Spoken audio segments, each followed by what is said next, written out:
find me here. The world thinks that I've disappeared. You know just where to look. You know just where to look. Ohio, j'espère que vous allez tous très bien. Alors déjà, si vous êtes ici, rien que pour ça, je peux vous dire que c'est déjà un grand pas. Et si vous avez déjà connu un moment de panique intense, à chercher un document super important à 5 minutes d'un rendez-vous, eh bien sachez que vous êtes au bon endroit. Ça m'est déjà moi-même arrivé. Et c'est pour ça que aujourd'hui, j'avais envie de vous partager ma méthode, mais alors version minimaliste, pour qu'il vous reste vraiment le moins de papier possible à la maison. Alors, je vous ai attendu pour faire tout ça parce que je savais que je devais vous tourner cette vidéo. D'ailleurs, vous avez été nombreuses à me l'avoir demandé et je trouve que c'est toujours mieux de vous montrer toutes les étapes. Donc, c'est parti. Alors avant toute chose déjà, on se met bien parce que c'est un temps aussi qu'on va prendre pour nous. Alors je sais que ça va vous paraître bizarre que je vous dis ça, mais vraiment le tri des papiers c'est pas qu'une contrainte. Vous pouvez vous préparer une boisson chaude qui vous fait plaisir, un bon thé, un petit café crémeux ou un chocolat chaud, surtout en ce moment on en a bien besoin. Vous pouvez aussi vous mettre une playlist ou une série en fond. Moi, ce que je vais faire, c'est que je vais en profiter pour sélectionner les nouvelles musiques pour mes prochaines vidéos. Comme ça, ce sera une bonne chose de faite.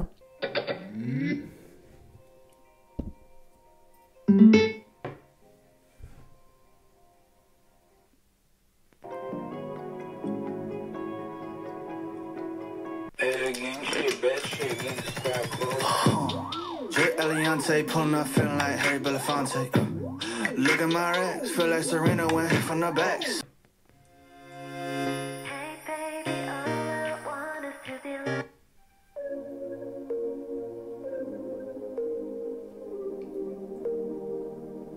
Vous sortez tout. Alors, quand je vous dis tout, c'est vraiment tout. Alors, je sais que ça peut vous faire peur comme ça. Alors, le petit conseil que je pourrais vous donner, c'est de ne pas faire tout d'un coup. Vous prenez une pile ou un tiroir, ou ça peut même être juste une boîte. Vous pouvez même vous fixer un créneau hebdomadaire et d'ailleurs je vous recommande vraiment de le faire pour ne pas juste commencer et puis après vous voir abandonner ensuite. Alors pour chaque document, il y a 3 questions à se poser. La première c'est dois-je le conserver? Alors quand je dis ça c'est légalement ou parce qu'il est vraiment important. La deuxième c'est puis-je le numériser? Pour qu'il prenne 0 place physique. Et ça, c'est vraiment ce que l'on recherche le plus. Et la dernière, tout simplement, puis-je le jeter? Et là, c'est le soulagement. Alors, ce que vous pouvez jeter, eh bien, déjà, soyez honnête avec vous-même. Ce vieux manuel d'appareil de 2019, il est sûrement déjà en ligne. Les relevés bancaires de plus de 5 ans, vous pouvez les jeter sereinement. D'ailleurs, pour vous aider, vous rassurer, parce que je sais que ça fait peur parfois de jeter des papiers où on peut se dire « mince, pourquoi j'ai jeté ce papier? Je regrette ou j'ai peur d'avoir fait une bêtise ».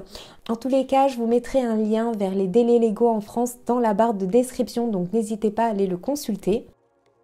Pour ma part, je gardais plein de papiers inutiles, dont notamment les notices que j'ai finalement retrouvées en ligne, et tant mieux parce que je n'aurais pas à les scanner.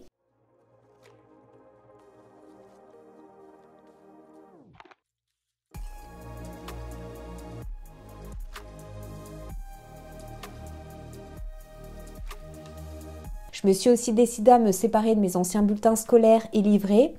Et alors pour moi, c'est un peu ce que j'appelle le tri des papiers sentimentaux.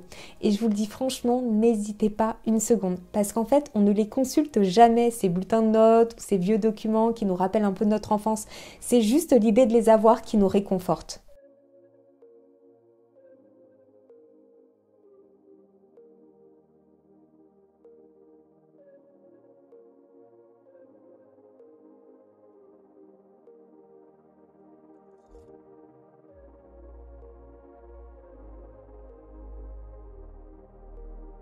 Alors pour les papiers sensibles, pensez vraiment à un destructeur de documents. C'est l'un des meilleurs investissements que vous pouvez faire ou vous pouvez tout simplement l'emprunter. Et imaginez, chaque papier jeté, c'est un peu plus d'espace mental libéré.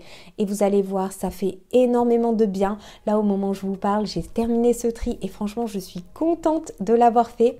Et vous aussi vous verrez, une fois cette organisation terminée, vous serez tellement fiers de vous.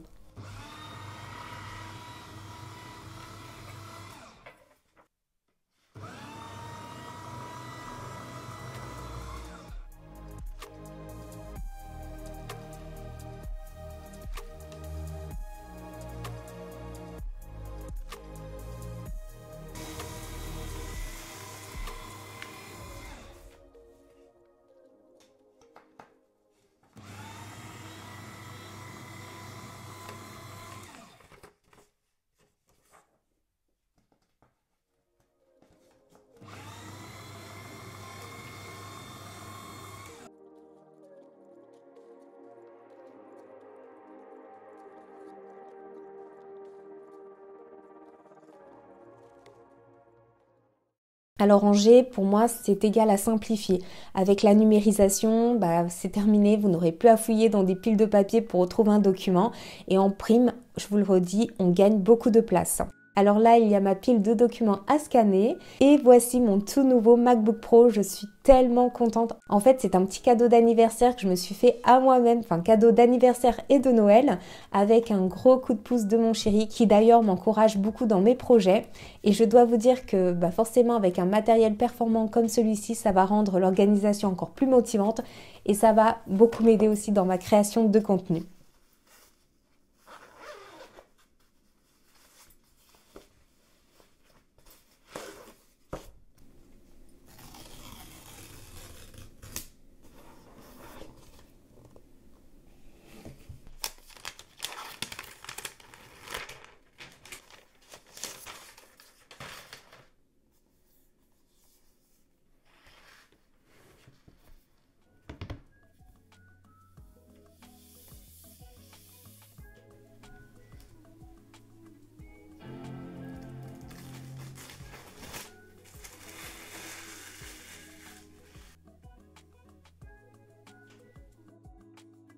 Alors pour les fichiers, pas besoin de 1000 dossiers compliqués.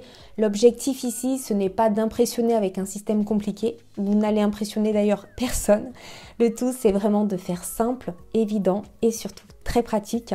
Donc là, je vous montre vraiment une base que vous pouvez adapter. Et n'hésitez pas à faire une petite capture d'écran si besoin. Alors aujourd'hui, tout étant bien sûr au numérique, vous serez en plus sereine quand vous aurez besoin d'envoyer un document rapidement. Il y aura juste à le joindre à votre mail et tout sera déjà prêt.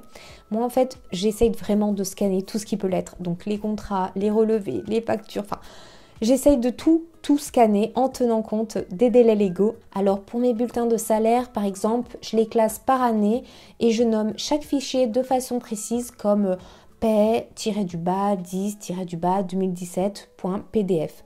Et surtout, je vous déconseille les noms flous, les noms même d'origine de votre scanner imprimante comme Scan 001. Et vous n'imaginez pas à quel point vous vous remercierez plus tard, surtout lorsque viendra le moment de monter un dossier retraite. Quand j'ai vu mes parents le faire, je me suis dit, va falloir que je m'y mette dès maintenant. Et je sais que certaines d'entre vous savent exactement de quoi je parle. Alors en plus de ranger vos fichiers sur votre ordinateur ou un disque dur, je vous recommande vivement un service de stockage en ligne comme je sais qu'il y a Google Drive ou Dropbox. Voilà, alors en vous disant ça, je dis je sais parce qu'en fait, je me parle un petit peu aussi à moi-même car je dois encore m'y mettre. Tout simplement pour que tous les documents soient accessibles partout et surtout en sécurité, même en cas de panne du matériel. Ça arrive et d'ailleurs mon ancien disque dur se déconnectait sans raison. C'est pour cela que je viens de le remplacer par ce nouveau qui est vraiment super et tout petit et très compact.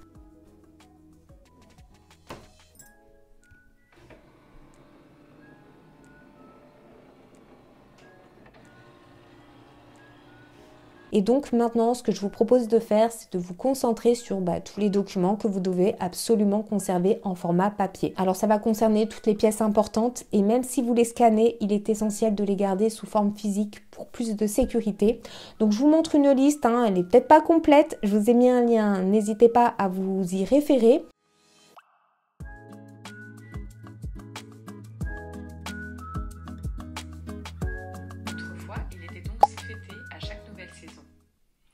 Aujourd'hui, c'est seulement le Setsubun du début de printemps qui est célébré. Le 3 février, un grand brasier est préparé dans lequel les visiteurs sont invités à brûler leurs amulettes.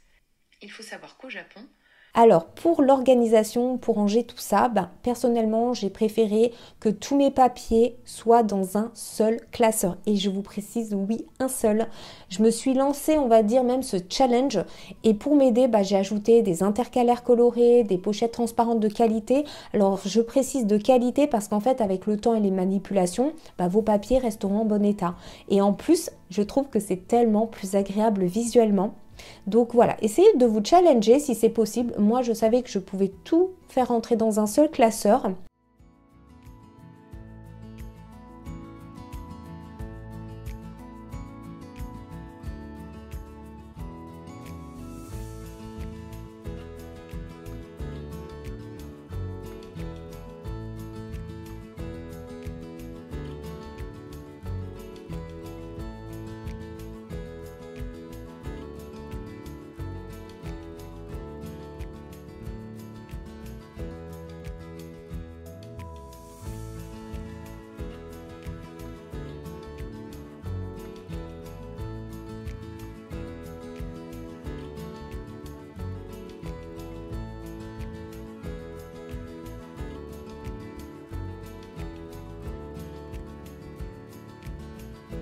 Et alors, pour les documents un petit peu plus épais, je parle par exemple des livrets ou des actes notariés, eh bien j'utilise des pochettes zippées. Ça évite qu'ils se froissent ou se perdent ou même ne s'abîment.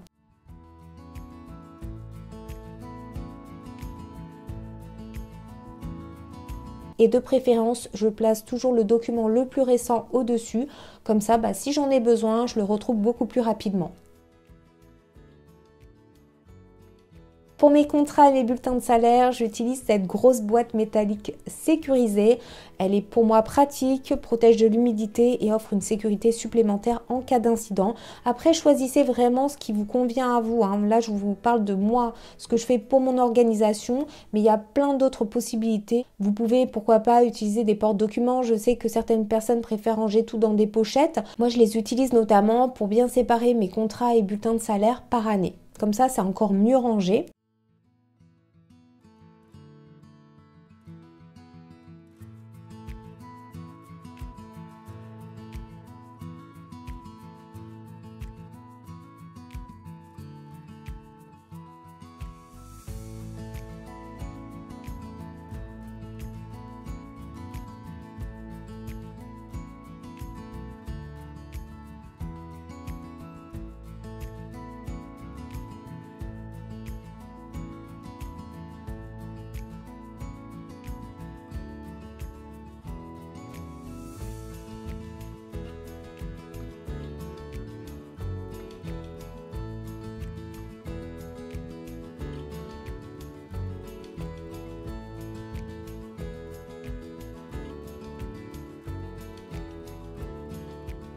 Et alors, petite anecdote, mes chiens que vous connaissez, Thanos et Ruby, ont aussi leur propre pochette. Alors en fait, j'ai pas voulu mettre leur papier dans le gros classeur. Et en plus, je voulais vraiment des petites pochettes plastifiées.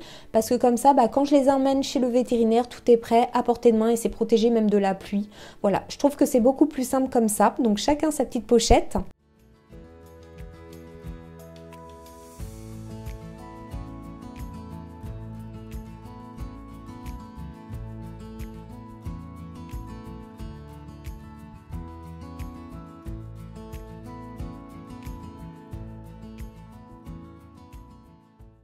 Et dernière étape qui est pour moi de trouver, on va dire, un système durable pour soi. Forcément, organiser ses papiers, c'est une bonne chose, c'est bien de l'avoir fait. Mais pour que cela dure, voici 2 règles simples à adopter. Alors la première, c'est la règle des 3 minutes. Dès qu'un nouveau papier arrive, traitez-le immédiatement. N'attendez vraiment pas si ça prend bien sûr moins de 3 minutes. Sinon, vous pouvez par exemple le placer dans une bannette à traiter chaque semaine et vous verrez que cette méthode, ça évite l'accumulation. Et alors, chose très importante, n'oubliez jamais d'ouvrir vos papiers. Si vous laissez une lettre dans son enveloppe, vous risquez de l'oublier et de passer à côté même d'une information importante. Et alors la deuxième règle que je pourrais vous conseiller, c'est le nettoyage annuel. Donc 1 fois par an, prenez même juste 1 heure parce que déjà le gros va être fait tout au long de l'année. Donc juste 1 heure pour épurer les papiers, enlever ce qui est un petit peu obsolète, peut-être même réorganiser les catégories. Et faites-en un rituel comme on va dire un petit nettoyage de printemps pour votre esprit. Et alors le secret pour maintenir votre organisation, c'est de rendre votre système esthétique. Et je vous le dis toujours, l'esthétisme, c'est important et c'est vraiment propre à ma démarche minimaliste. Il faut vraiment que ce soit agréable à utiliser. Donc ça peut être un classeur coloré. Moi c'est vrai que j'aime bien le blanc, mais vous pouvez aussi opter pour des couleurs, des pochettes bien sûr, encore une fois de qualité, des étiquettes bien écrites. Que tous ces petits détails en fait rendent l'expérience beaucoup plus plaisante. Et quand tout est joli et organisé, vous serez bien plus motivé pour garder vos papiers bien rangés dans la durée. Et bien voilà, c'est déjà la fin de la vidéo. Si vous êtes encore là, bravo, vous venez déjà de faire un grand pas en avant, rien qu'en décidant de vous lancer dans ce projet d'organisation. Alors vous n'avez peut-être pas encore trié vos papiers, et puis c'est normal, vous venez de voir déjà cette vidéo. Sachez qu'en tous les cas, ce n'est pas grave. Le plus important, c'est que vous soyez prête à commencer quand vous en aurez envie. Et déjà, le simple fait d'avoir pris cette décision est déjà un grand pas. Et ce que je vais vous proposer de faire, c'est de vous engager en écrivant en commentaire « Je me lance ». Comme ça, on pourra dire que ce sera votre premier pas, vers quelque chose de plus concret. Et si ce n'est pas fait tout de suite, bien encore une fois, ce n'est pas grave non plus. Chaque petit geste compte, vous êtes déjà sur la bonne voie. Je serais aussi ravie de savoir si la vidéo vous a motivé. Partagez vos impressions en commentaire quand vous commencerez aussi. N'hésitez pas à revenir sous cette vidéo ou si vous avez des questions sur les étapes. Je suis là pour vous accompagner dans cette démarche. Merci beaucoup d'avoir regardé la vidéo. Jamais!